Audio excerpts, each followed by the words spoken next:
Accountability is very necessary. Isolation gives your thoughts from fear. You wanna be scary? God has not given us a spirit of fear, but of power and love and a sound mind.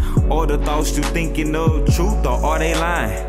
Harbor them in your mind is self-destructive. All your thoughts you're not supposed to utter, but the ones that you stuck with. You wanna speak blessings, don't live your life in reluctance. Moses became critical of the children of Israel and missed the promised land because he broke God's commands. Sounds familiar, don't it? But I'm not a critic.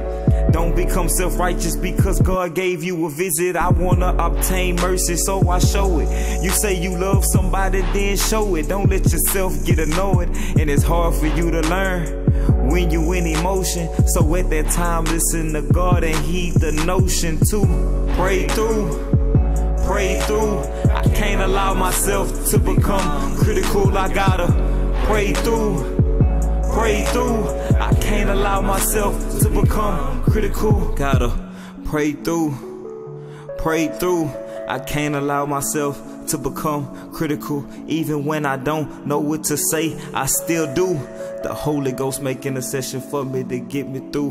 When you're critical, you'll involve an analysis of merit when none of us deserves anything that we inherit. It's God that reconciled us back to himself. The ministry of reconciliation brings health. Fighting your own people, you'll miss your whole blessing. Usually the one offended is the one that fights the blesser, trying to help you so you can change your appetite for better. Give God that anxiety and you become the lesser. It means you taking time to get yourself together, build a sure foundation so you can stand in the weather.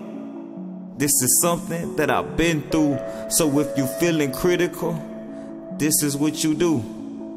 Pray through. Pray through.